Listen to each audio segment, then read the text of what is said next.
السلام علیکم ورحمۃ اللہ وبرکاتہ۔ بسم اللہ الرحمن الرحیم۔ الحمد للہ الفتاح المنان ذی الطول والفضل والإحسان، وفضل دیننا على سائر الأدیان، ومحا بحبیبہ وخلیلہ عبدہ ورسولہ محمد صلی اللہ علیہ وسلم عبادۃ الأوثان، وعلى آلہ وأصحابہ الطیبین الطاہرین ومن تبعهم بإحسان إلى يوم الدین، اما بعد۔ اعوذ باللہ من الشیطان الرجیم، بسم اللہ الرحمن الرحیم۔ فاعلم انہ لا الہ الا اللہ واستغفر لذنبک وللمؤمنین والمؤمنات واللہ یعلم متقلبکم ومثواکم۔ رب اشرح لي صدري ويسر لي امري واحلل عقدة من لساني يفقهوا قولي رب زدني علما۔ اللهم صل وسلم على نبينا محمد صلی اللہ علیہ وسلم وبارک علیہ۔ محترم و معزز علماء کرام، اسلامی بھائیوں، بزرگوں، نوجوانوں، عزیز بچوں اور پردہ نشین خواتین اسلام، بڑے مختصر وقت میں آپ کے سامنے علم کی اہمیت کے حوالے سے کچھ بنیادی اور ضروری باتیں پیش کرنا ہے۔ اس موضوع کے حوالے سے میں 3 باتیں آپ کے سامنے رکھوں گا۔ پہلی بات میں وہ چند باتیں ہوں گی جن کا تعلق علم کی اہمیت سے ہے۔ دوسری بات علم کے دینی فائدے کے حوالے سے ہوگی، اور تیسری بات علم کے سماجی فائدے کے حوالے سے ہوگی۔ علم کی اہمیت جو سب سے پہلی بات ہے، اس میں سب سے پہلا پوائنٹ یہ ہے کہ علم کی اہمیت کو اگر سمجھنا ہے تو اللہ رب العالمین نے انسان کو پیدا کیا، اور سب سے پہلے انسان کو پیدا کرنے کے بعد اللہ رب العالمین نے سب سے پہلے انہیں کیا دیا؟ علم دیا۔ وَعَلَّمَ آدَمَ الْأَسْمَاءَ كُلَّهَا، اللہ نے آدم علیہ السلام کو ساری چیزوں کے نام سکھا دیے، بتا دیے اور جانکاری دے دی، علم دے دیا۔ اور اسی علم کی بنیاد پر پھر فرشتوں کا سجدہ کروایا گیا کہ وہ فرشتے سجدہ کریں حضرت آدم علیہ السلام کو۔ یہ پہلا پوائنٹ۔ دوسرا پوائنٹ، ہمارے پیارے رسول صلی اللہ علیہ وسلم کو جب اللہ نے نبی بنایا، آپ کو نبوت و رسالت کے منصب پر بٹھایا، تو سب سے پہلی وحی جو نازل ہوئی اس کا تعلق کس سے ہے؟ علم سے۔ اقرأ باسم ربک الذی خلق، پڑھیے اس رب کے نام سے جس نے پیدا کیا۔ تیسرا پوائنٹ، انسان دنیا کے اندر جو بھی عمل کرتا ہے اس عمل کے لیے کس چیز کی ضرورت ہے؟ علم کی۔ بغیر علم کے عمل ہو تو سکتا ہے لیکن پرفیکٹ نہیں ہو سکتا، اچھا نہیں ہو سکتا، بہتر نہیں ہو سکتا، جیسا ہونا چاہیے ویسا نہیں ہو سکتا۔ تو عمل کے لیے علم کی ضرورت ہے۔ اسی لیے اللہ رب العالمین نے کہا فَاعْلَمْ، جان لو کہ اللہ کے سوا کوئی سچا معبود نہیں۔ آپ کو اس کائنات میں جو چیز بھی اپنانا ہے یا جس پر عمل کرنا ہے، چاہے دین کے معاملے میں ہو، دنیا کے معاملے میں ہو، آپ کو اس کی جانکاری ہونی چاہیے، اس کے تعلق سے علم حاصل کرنا ہے۔ ایک بندہ ہے، اسے لائٹ کے بارے میں کوئی علم نہیں ہے، اب وہ لائٹ بنانا شروع کر دے، کیا ہوگا؟ مر سکتا ہے، اس کی جان جا سکتی ہے۔ ایک بندے کو گاڑی چلانا نہیں آتا، وہ چلانا شروع کر دے، مر سکتا ہے، وہ ایکسیڈنٹ کر سکتا ہے، خود بھی مرے گا، دوسروں کو بھی مارے گا۔ یہ اتنی اہم چیز ہے علم کہ دنیا میں جو بھی کام آپ کو کرنا ہے، آپ نے اگر بغیر علم کے کرنا شروع کر دیا، ہو سکتا ہے آپ وہ کام کر لے جائیں لیکن کبھی بھی اس کام کو آپ اچھے سے نہیں کر سکتے۔ تو عمل کے لیے علم کی ضرورت ہوتی ہے۔ چوتھا پوائنٹ کیا ہے؟ پیارے رسول صلی اللہ علیہ وسلم کو اللہ نے بہت سی دعائیں بتائی ہیں، لیکن ان دعاؤں میں سے کسی بھی دعا میں زیادتی اور اضافے کی بات نہیں کہی گئی سوائے کس کے؟ علم کی۔ اللہ نے کیا کہا؟ وَقُلْ رَبِّ زِدْنِي عِلْمًا، کہ اے نبی صلی اللہ علیہ وسلم آپ دعا مانگیے کہ اے میرے رب میرے علم کو بڑھا دے، میرے علم میں زیادتی کر دے، میرے علم میں اضافہ کر دے۔ پانچواں پوائنٹ کیا ہے؟ پیارے رسول صلی اللہ علیہ وسلم نے علم کی اسی اہمیت کے تعلق سے کیا کہا؟ طلب العلم فریضۃ علی کل مسلم، علم سیکھنا ہر مسلمان پر ضروری ہے، یہ آپشنل نہیں ہے۔ دین کا علم اتنا ہر مسلمان کو سیکھنا چاہیے، اور ضروری بھی ہے کہ جتنے سے وہ اپنی دین کی ضروریات پوری کر سکتا ہے۔ اتنا علم، نماز فرض ہے تو نماز سے متعلق جتنی بھی چیزیں ہیں سب کا علم آپ کو حاصل کرنا ہوگا، ورنہ پیارے نبی صلی اللہ علیہ وسلم کیا فرماتے ہیں؟ ایک بندہ 60 سال تک نماز پڑھتا ہے لیکن اس کی نماز اللہ کے یہاں قبول نہیں ہوتی۔ کیوں؟ طریقہ صحیح نہیں، نماز کیسے پڑھنا نہیں پتا، اس لیے علم نہ ہونے کی وجہ سے وہ عمل تو کر رہا ہے لیکن وہ عمل اللہ کے ہاں قابل قبول نہیں ہوگا۔ کیوں؟ اس لیے کہ اس کو علم کے مطابق نہیں کر رہا، اور جیسا کرنا چاہیے ویسا نہیں کر رہا۔ اسی لیے پیارے نبی صلی اللہ علیہ وسلم نے فرمایا ہر مسلمان پر، چاہے وہ مرد ہو یا عورت، اس کے اوپر علم حاصل کرنا ضروری ہے، فرض ہے، واجب ہے۔ اور اللہ تعالیٰ نے سورۃ الروم میں کہا ہم مسلمانوں کی علم کے حوالے سے بیزاری کا تذکرہ کرتے ہوئے یعلمون ظاہرا من الحیات الدنیا، کہ دنیا میں بہت سے لوگ ہیں کہ دنیاوی چیزوں کے بارے میں سب جانتے ہیں، وہم عن الآخرۃ ہم غافلون، لیکن آخرت کی چیزوں سے متعلق وہ کیا ہیں؟ غافل۔ آپ دنیا میں دیکھیں بڑے بڑے ہیں ماشاءاللہ، ڈاکٹر ہیں، انجینئر ہیں، بڑی بڑی ڈگری ہے، لیکن دین کے معاملے میں دینی علم ان کا کیا ہے؟ کچھ نہیں، سوائے چند بنیادی باتوں کے ان کے پاس دین کا کوئی علم نہیں۔ یہ ہے حیثیت، کیونکہ پیارے نبی صلی اللہ علیہ وسلم فرماتے ہیں ہر مسلمان پر علم سیکھنا یہ واجب ہے، فرض ہے۔ یہ پانچواں پوائنٹ۔ چھٹا پوائنٹ کیا ہے؟ علم کی اہمیت، کہ علم کی وجہ سے جو علم والا ہوتا ہے وہ ہمیشہ زندہ رہتا ہے، وہ کبھی ختم نہیں ہوتا۔ امام بخاری رحمہ اللہ کتنا سال ہو گیا؟ 256 ہجری میں وفات ہوئی، ابھی 1446 چل رہا، کتنے سال ہو گئے؟ تقریباً 1190 سال، 1200 سال ہو گئے تقریباً، زندہ ہے علم کی بنیاد۔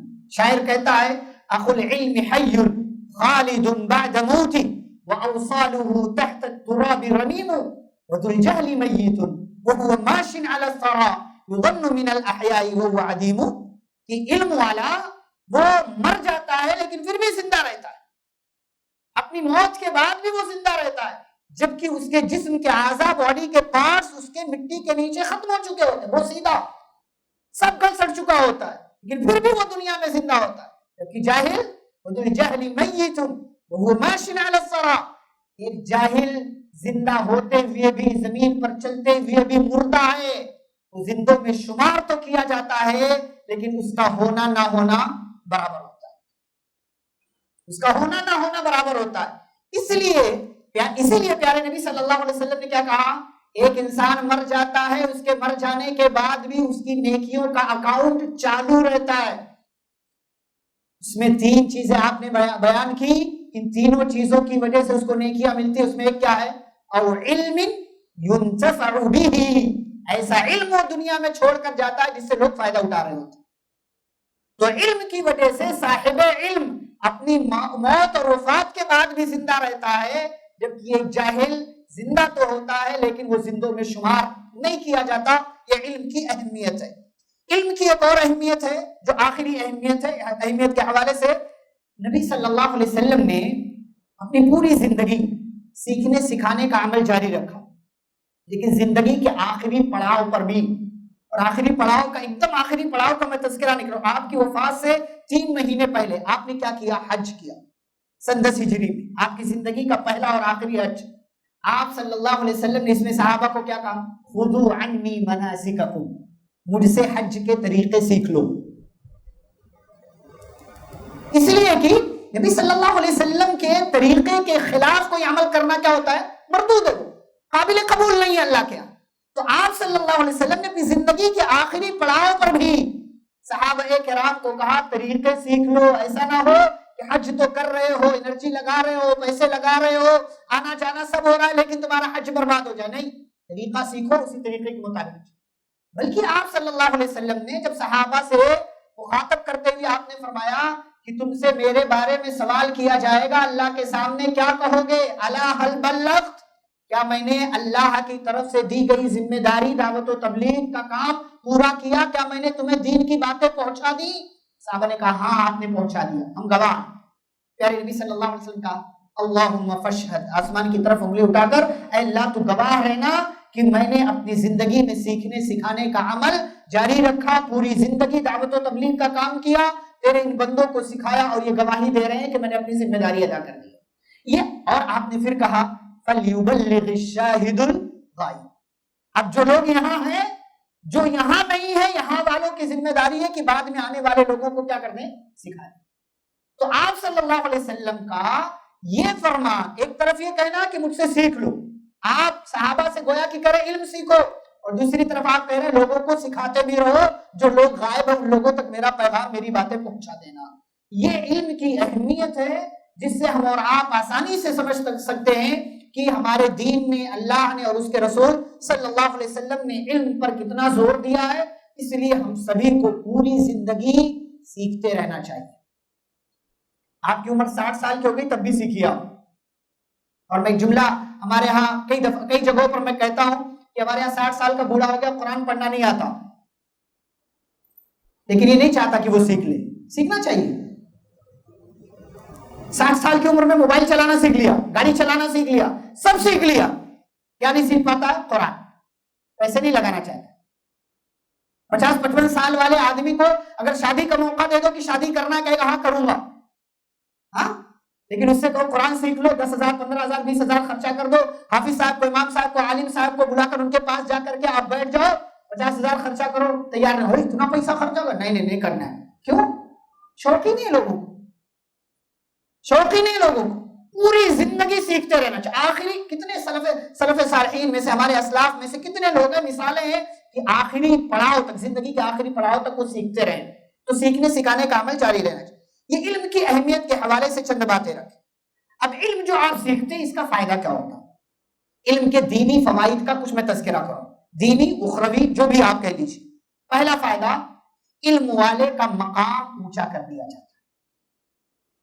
آپ دیکھیں کتنے بڑے بڑے علماء گئے، ہم جب ان کا نام لیتے ہیں کیسے لیتے ہیں؟ محبت سے، پیار سے۔ امام بخاری رحمہ اللہ، جبکہ سماج کے ایک عام بندے کا نام ہے فلاں، اس کی کسی صفت کا ہم تذکرہ کر دیں، نہ رحمہ اللہ، نہ رضی اللہ، نہ کچھ اور، اس کے لیے کوئی دعا نہیں۔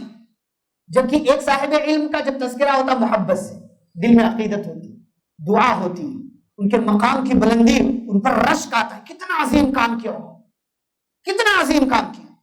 تو علم کی وجہ سے صاحب علم کا مقام اونچا ہو جاتا ہے۔ یرفع اللہ الذین آمنوا منکم والذین اوتوا العلم درجات، اللہ علم والوں کے مقام کو اونچا کر دیتا۔ دوسرا فائدہ، علم والے انبیاء کے وارث ہیں۔ آپ جیسے جیسے قرآن و حدیث پڑھتے جائیں گے، دین کا علم سیکھتے جائیں گے، آپ کو انبیاء کی وراثت ملتی رہے گی۔ انبیاء درہم و دینار چھوڑ کر نہیں جاتے، وہ علم چھوڑ کر جاتے ہیں۔ جو علم سیکھتا ہے گویا کہ وہ انبیاء کا وارث ہے، اور انبیاء نے اسے اپنا وارث بنایا ہے۔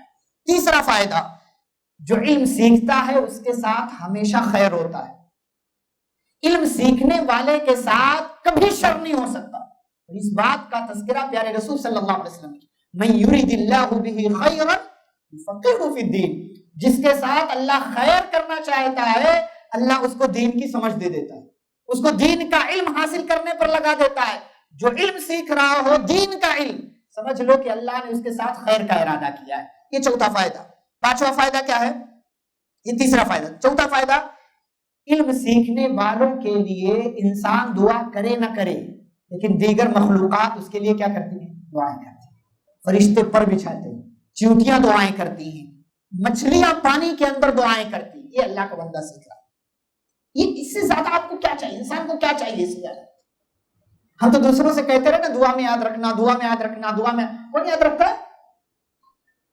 4 لوگوں کو کہا پوچھو میرے لیے دعا کیا تھا، ہو سکتا ہے جھوٹ بول دے شرما حضوری میں آپ کے سامنے کہ ہاں بھائی کیا تھا، لیکن اس کا دل جانتا ہے کہ کیا تھا کہ نہیں کیا تھا۔ آپ سے 4 لوگوں نے کہا آپ نے کیا 4 لوگوں کے لیے دعا؟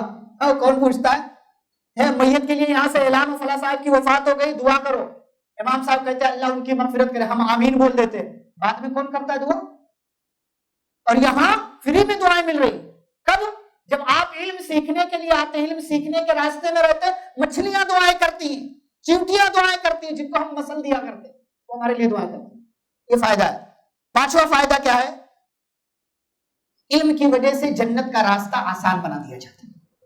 من سلک طریقا یلتمس فیہ علما سہل اللہ لہ بہ طریقا الی الجنہ، جو علم حاصل کرنے کے راستے میں نکلتا ہے اللہ اس کے لیے جنت کا راستہ آسان بنا۔ اور آپ نے کئی مرتبہ سنا ہوگا، ایک وہ بندہ جو بس یوں ہی ذکر کی مجلس میں آ جاتا ہے، بیٹھ جاتا ہے، دو چار باتیں اس کے کانوں سے ٹکرا جاتی ہیں، اللہ اس کی بھی مغفرت کا اعلان کر دیتا ہے، اس کو جنت میں داخل کر دیتا ہے۔ کیوں؟ علم کی برکت، علم کی وجہ سے جنت کا راستہ آسان بنا دیا جاتا ہے۔ اور ایک آخری جو ہے دینی فائدہ ہے، علم والا دنیا کو چاند کی طرح روشن کر دیتا ہے۔ اور اس کو پیارے نبی صلی اللہ علیہ وسلم نے فرمایا، عالم کی فضیلت عابد پر عبادت کرنے والے پر ایسے ہی ہے جیسے چاند کی فضیلت سارے ستاروں پر ہے۔ 100 عبادت کرنے والے دنیا میں وہ کام نہیں کر سکتے جو ایک اکیلا عالم کر سکتا ہے۔ جیسے سارے ستارے مل کر کے دنیا کو اتنا روشنی نہیں دے سکتے جتنا اکیلا چاند دیتا ہے، ایسے ہی عبادت کرنے والے مل کر کے دنیا کو اتنا فائدہ نہیں پہنچا سکتے جتنا ایک اکیلا عالم پہنچا دیتا ہے۔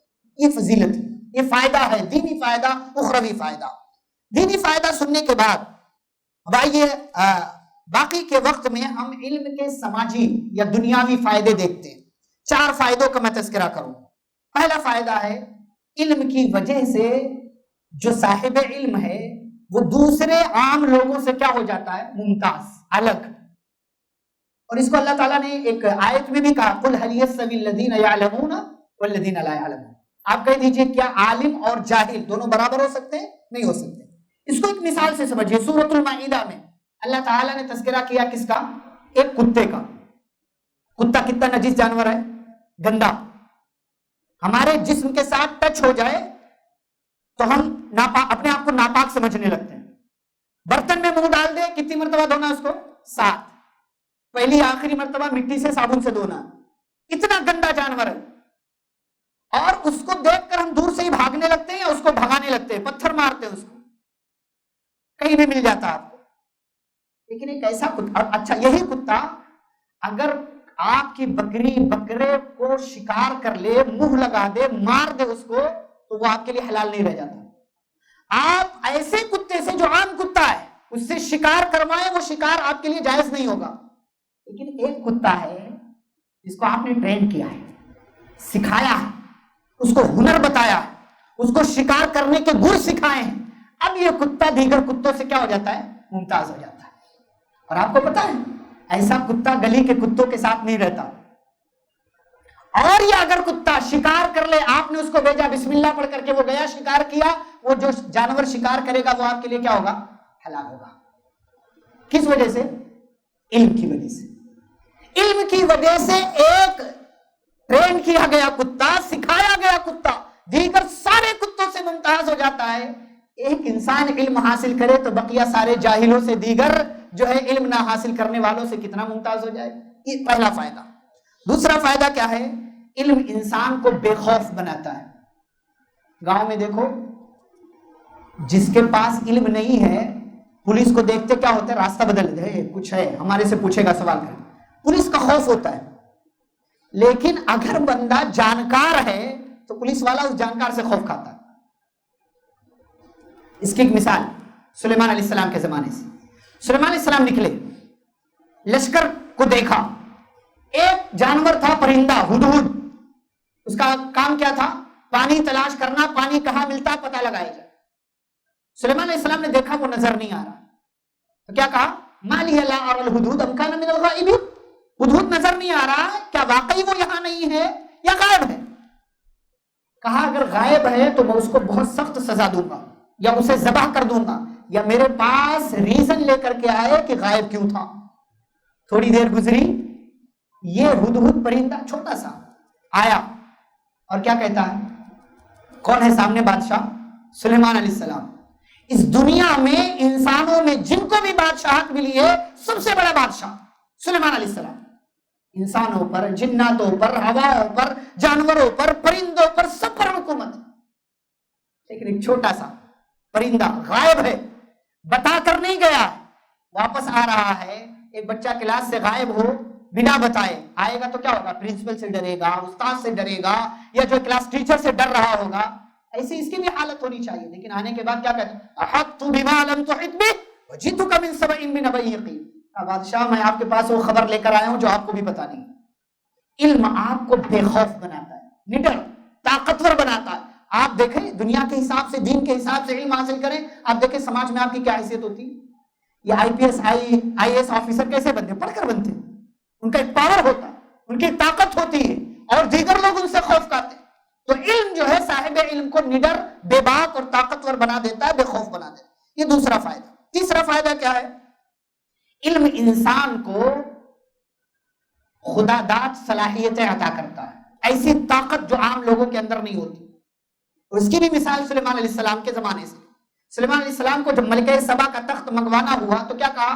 ایکم یاتینی بعرشھا قبل ان یاتونی مسلمین. کون ہے جو ملکہ سبا کا تخت ہمارے پاس اس کے یہاں آنے سے پہلے لا کر کے پہنچا دے؟ ایک جن کہنے لگا میں لے آؤں گا اتنی دیر کہ آپ اپنی مجلس سے یا اپنی جگہ سے اٹھے، اور میں طاقتور ہوں، امانت دار ہوں، اپنا کام پوری امانت داری سے کروں گا. سلیمان علیہ السلام نے کہا نہیں، لیٹ ہو جائے گا اور جلدی چاہیے. تو اللہ نے کیا کہا؟ قال الذی عنده علم من الکتاب. اس جنات کو جب اس جن کو جب سلیمان علیہ السلام نے ریجیکٹ کر دیا، نہیں تم اس لائق نہیں ہو، بہت دیر ہو جائے گی، تو دوبارہ ایک بندہ کھڑا ہوتا اور کیا کہتا ہے؟ میں لے کر کے آؤں گا. کتنی دیر؟ جتنی دیر میں آپ کی پلک جھپکے اس سے پہلے. لیکن اس بندے کا اصل کمال کیا ہے پتہ ہے؟ عنده علم من الکتاب.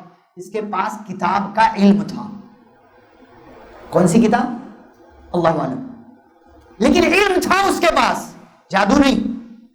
علم تھا اس کے پاس. اور اسی علم کی وجہ سے کمال یہ ہوا کہ مہینے کا سفر جہاں جانے کے لیے لگتا تھا، اس تخت کو پلک جھپکنے سے پہلے اس بندے لا کر کے سلیمان علیہ السلام کے بارگاہ میں رکھا. فلما رآہ مستقرا. یہ علم کا کمال ہے. علم آپ کو ایسی صلاحیتیں عطا کرتا ہے اور جس کی وجہ سے آپ وہ کام کر پاتے ہیں کہ جو کام عام لوگوں کے کرنے کے بس کا نہیں ہوتا ہے. آخری فائدہ بتا کر کے انشاءاللہ بات ختم ہوگی. علم صاحب علم کی حفاظت کرتا ہے. علم عالم کی حفاظت کرتا ہے، تکلیف سے، مشکلات سے، مصیبتوں سے بچاتا ہے.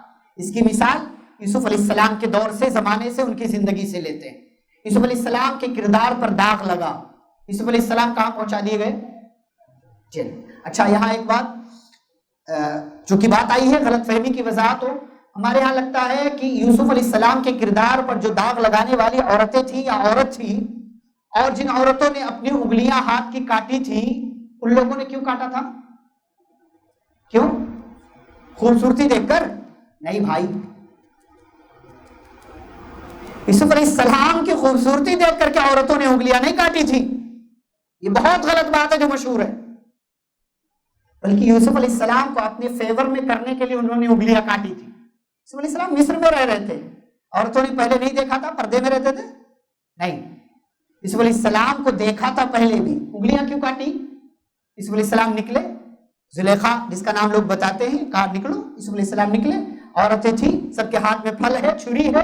یوسف علیہ السلام نکلے، ان عورتوں کو لگا ہماری طرف دیکھے گا، ہماری طرف دیکھے گا، ہماری طرف دیکھے گا. یوسف علیہ السلام نے نہیں دیکھا. جب ان عورتوں نے دیکھا ہماری طرف نہیں دیکھ رہا ہے، تو یوسف علیہ السلام کو اپنی طرف مائل کرنے کے لیے کیا کیا؟ وَقَطَّعْنَا أَيْدِيَهُنَّ، اپنی انگلیاں کاٹ لی. اس لیے کہ مصیبت میں کیا ہوتا ہے؟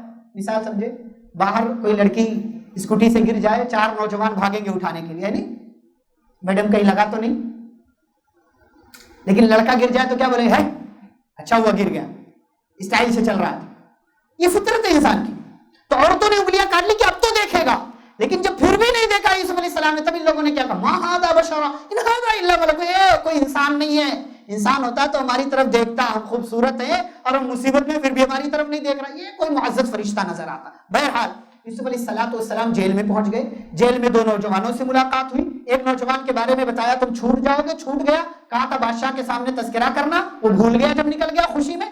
اچھا آخری 1 منٹ 2 منٹ میں بات یہ ہے، یوسف علیہ السلام جیل میں کئی سال رہ گئے. اس بندے کو یاد بھی نہیں آیا.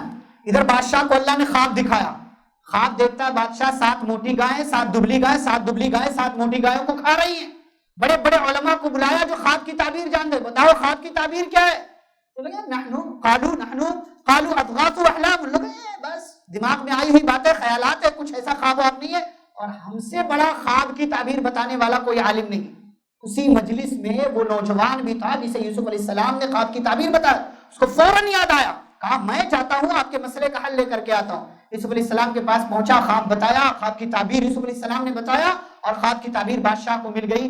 تو بادشاہ کیا کہتا ہے؟ جا کر کے لے کر آؤ. ایتونی بھی. یوسف علیہ السلام جیل سے نکلے, وہ سارا معاملہ آپ جانتے ہیں. سوال یہ ہے یوسف علیہ السلام جیل سے کیوں نکلے؟